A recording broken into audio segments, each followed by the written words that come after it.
This is the brand new Ferrari F80 hypercar. It's been built to celebrate 80 years of the Ferrari brand. It's the most powerful and most extreme road car Ferrari has ever made, with the engine from a thoroughbred racing car boosted by 5 electric motors. The F80 car is a successor to the legendary LaFerrari, which means it's part of the next generation of Holy Trinity, alongside the brand new McLaren W1 and Porsche's secret hypercar project. But in this video, I'm going to tell you everything you need to know about this brand new Ferrari flagship.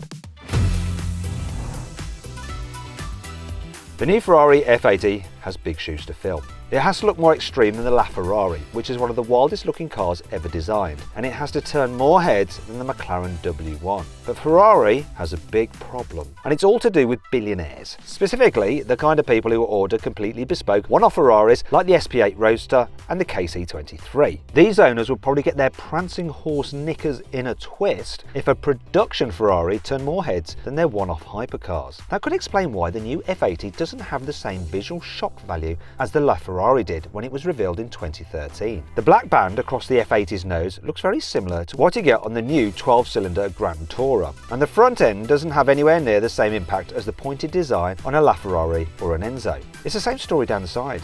Sure, the 20-inch and 21-inch carbon wheels look great, especially with this two-tone finish, but the car silhouette looks a bit tame for a hypercar, even though the roof is 5 centimeters lower than the one on the LaFerrari. There are some cool aerodynamic details if you look closely though, like the fins behind the side windows and the heavily contoured side skirts. But the back reminds me of an SP3 Daytona, just without the cool retro influences. The rear wing is much bigger than on any Ferrari since the F50, so at least that does scream hypercar! But even the wing has a pretty conventional design, and it certainly doesn't have the same gymnastic abilities as McLaren's long tail wing on the W1. But do you agree with me, or do you think I'm talking nonsense? Let me know what you think of the look of this new Ferrari hypercar.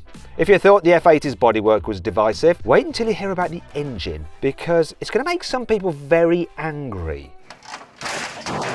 Since the F50, every Ferrari built to celebrate the company's anniversary has come with a huge, naturally aspirated V12 engine. But the new F80 has a 3-litre twin-turbo V6 that's based on the one in the 296 GTB. What the hell is even that? But don't stop sharpening your pitchforks yet.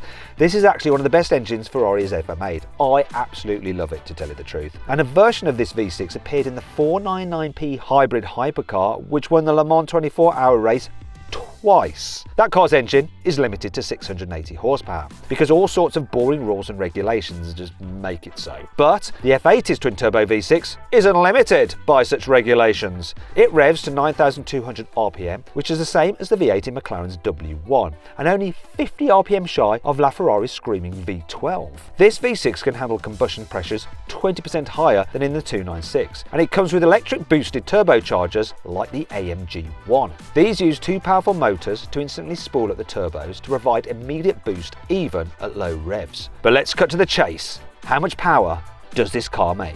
Well, the engine alone produces 900 horsepower and 850 newton meters of torque. That's 220 horsepower more than the 499p racing car, and it's 100 horsepower more than the 6.3-litre V12 in the LaFerrari. See, bigger isn't always better.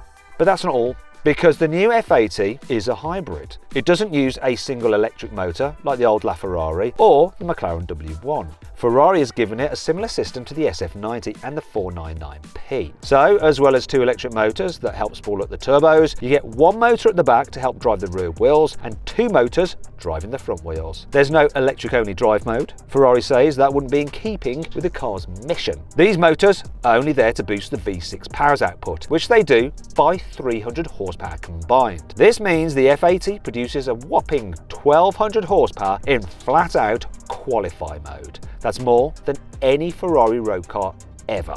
But is it enough? Because I know what you're thinking.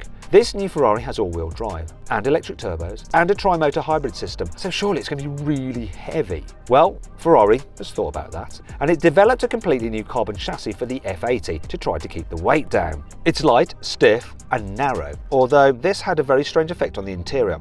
which I'll show you in a bit. It uses 3D printing for the first time on a Ferrari road car to make the front suspension as light as possible. The 2.3 kWh battery is also very small, even by hypercar standards, and this helps keep the weight down. Overall, the F80's dry weight is 1,525 kilograms, which is 45 kilograms lighter than an SF90. However, that isn't exactly a flyweight. McLaren has set the bar very high with the new W1, which only weighs 1,399 kilograms dry. So, how do these two cars compare in terms of power to weight ratio? Well, the Ferrari F80 produces 787 horsepower per tonne, which is a healthy 150 horsepower more per tonne than the SF90 has, and it's about 140 horsepower per tonne more than the old LaFerrari had. But the new 1,275 horsepower McLaren W1 cranks out 911 horsepower per tonne, so that's 124 horsepower per tonne more than this new Ferrari. How does this translate into real-world performance? Well, the Ferrari F80 accelerates from 0 to 62 miles an hour in 2.15 seconds. That's over half a second quicker than the McLaren W1. But really that's no surprise, given that the Ferrari is all-wheel drive and the McLaren is just rear-wheel drive. The F80 hits 124 miles an hour, also known as 200 kilometers an hour, in 5.75 seconds. But at this point, the McLaren is only 0.05 seconds behind, thanks to its improved power to weight ratio. Ferrari doesn't quote a 0 to 186 miles an hour or 0 to 300 kilometers an hour acceleration figure, but I expect it to be slightly behind the McLaren's. That car hits 186 miles an hour from rest in an astonishing 12.7 seconds.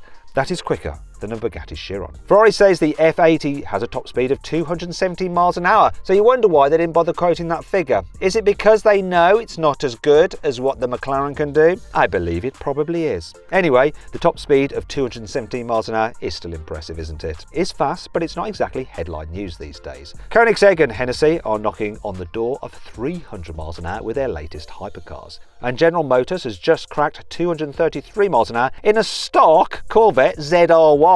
Yeehaw! That car costs about a twelfth of the F80's asking price. But more on that a little bit later on. Hypercars often come with unusual seating positions. Take the McLaren W1 and AMG 1 for example. They have fixed seats and adjustable pedals to make sure you sit as low as possible in the chassis for perfect weight distribution. Ferrari has given the F80 an adjustable driver's seat and a fixed passenger seat. What? In fact, the whole passenger side of the cabin has been made narrower and shifted backwards. This means the driver's seat can be moved closer to the centre of the car to give you a better view out.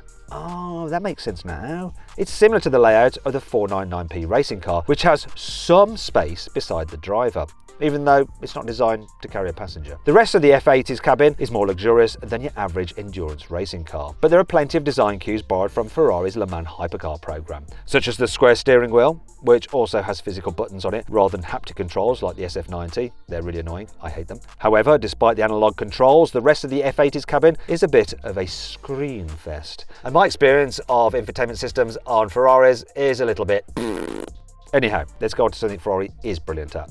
Suspension. Believe it or not, the F80 actually shares some of its suspension components with the Purosangue SUV. Not an SUV, it is an SUV. You see, their active shock absorbers use similar technology. These can adjust the right height of each wheel using electric motors mounted within the dampers. This means the car can lean into bends, preload the suspension to deal with the bumps, and adjust the overall ground clearance without the need for a dedicated axle lift system. Slamming the suspension all the way down also helps enhance the downforce produced by the F80's flat floor and huge rear diffuser. Speaking of which, that diffuser, the Le Mans-inspired front splitter, and the giant rear wing combine to produce 1,000 kilograms of downforce at 155 miles an hour. And that brings us on to how much this new Ferrari F80 will cost. Well, it's going to set you back at the equivalent of £3 million. Ferrari will build 799 of these cars, and every single one has already been sold. Still, how does this compare to McLaren's new hypercar, the W1? Well, that car costs a mere £2 million, and it's even more exclusive than the Ferrari because only 399 will be made. However, just like the F80, that car is also completely sold out. Didn't get your name on the list for either of these hypercars? Well, if the LaFerrari is anything to go by, there might be a convertible Aperta version of the F80 along in a few years' time. If that doesn't float your boat, Porsche is also working on its own hypercar, as previewed by this gorgeous Porsche's Mission X. The car is just a concept for now, but Porsche set itself some pretty ambitious and specific targets, which suggests it's pretty serious about putting some kind of next-generation hypercar into production. For example, if the Mission X did go into production, Porsche claims it would have a power-to-weight ratio of 1,000 brake horsepower per tonne. That's significantly more than the Ferrari F80 and even more than the featherweight McLaren W1. The Mission X should also produce more downforce than a 911 GT3 RS, and it should be the quickest road-legal car around the Nürburgring Nordschleife. That last goal is particularly ambitious because it would have to beat the record just broken by the AMG 1. That car managed to complete a lap in 6 minutes and 29 seconds. The Mission X concept is a fully electric car. However, Porsche has recently shown its commitment to internal combustion engine in the form of synthetic fuels and this bizarre 6-stroke internal combustion engine that promises more power yet reduced emissions. I wouldn't rule out the possibility that Porsche's re-entry into the Holy Trinity Club could also come with some kind of internal combustion engine.